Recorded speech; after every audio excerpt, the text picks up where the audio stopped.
General there explaining his reasons for striking out cases that have been running for 8 years in a previous administration. Will cross over to the August House, where the minority is holding a press conference to also share their views and their opinion and stance on what they describe as abuse of office by the invasion of the former finance minister's residence, Ofori Atta, in the passing, and also describing him as a fugitive by the special prosecutor. Ofori Atta was out of the country seeking medical attention, having informed both the former and current chief of staff about his whereabouts. Yet, they proceeded with this reckless display of power, exposing their deep-seated desire to harass and humiliate political opponents under the guise of security operations. Video footage from Mr. Ofori Atta's residence shows one Richard Japa, a known NDC activist, recently tried in the ambulance purchase scandal, leading the raid conducted without a warrant or in accordance with the law. The reckless abuse of power executed under full military backing signal a disturbing shift towards authoritarian governance, where brute force is now replacing the process and replacing due process, and political witch hunts are being disguised as security operations.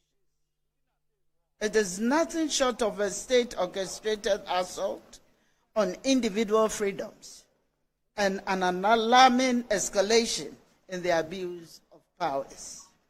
Similarly, on Monday, 3rd February 2025, the residence of Lord Comey, former Director of Operations at the Jubilee House, was raided with his vehicle unlawfully seized.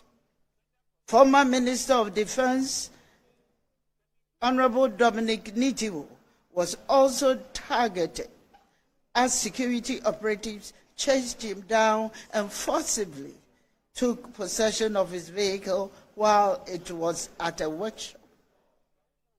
For such incidents to occur under a government that once vehemently condemned the use of military force in political matters or for political ends is not only the height of hypocrisy, but also a shameful betrayal of democratic principles. The very leaders who cried foul over what they claim to be military intimidation while in opposition are now wielding state power in an even more reckless and tyrannical manner. This is not governance. It is a hostile takeover, reminiscent of regimes that thrive on suppression, intimidation, and fear.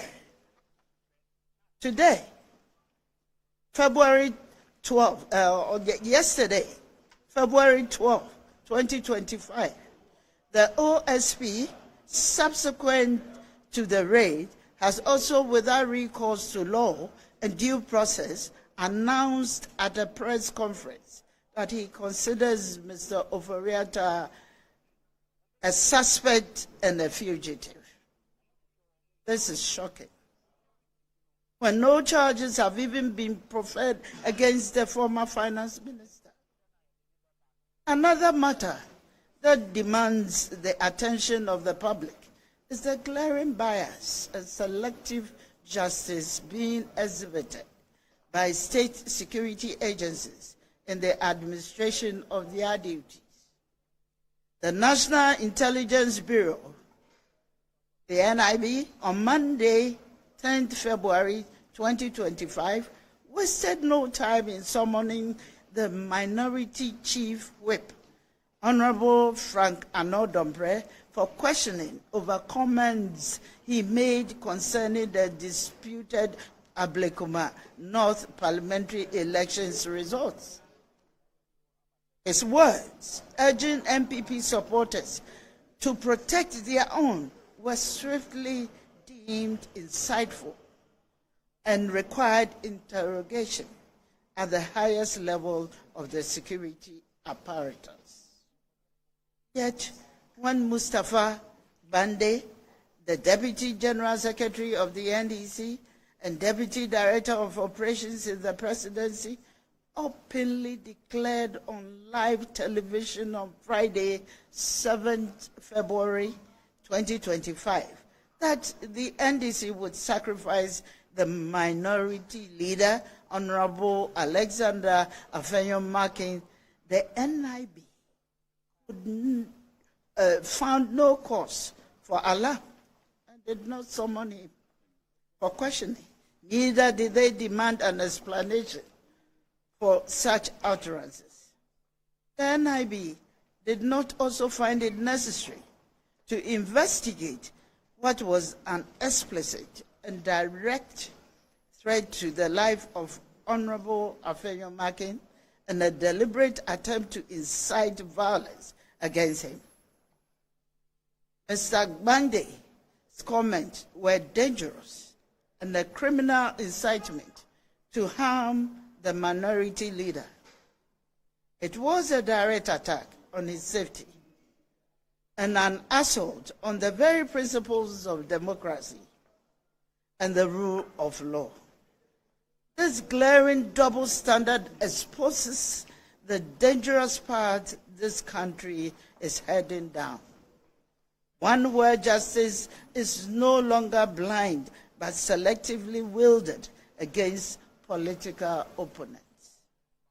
If the NIB is truly committed to upholding law and order, it must explain why the minority chief was swiftly summoned for interrogation over his comments, while the Deputy Director of Operations at the Presidency, who openly threatened the minority leader's life, was allowed to walk free without consequences.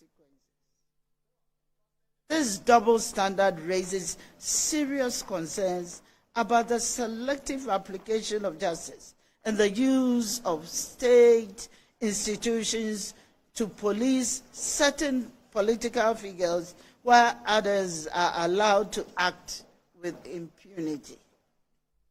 If public remarks are to be scrutinized, all individuals, regardless of political affiliation, must be held to the same standard.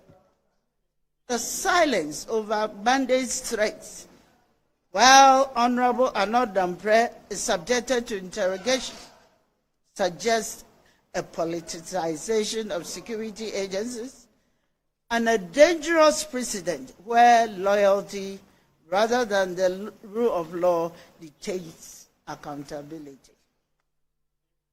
We will not remain silent while political persecution takes root in Ghana.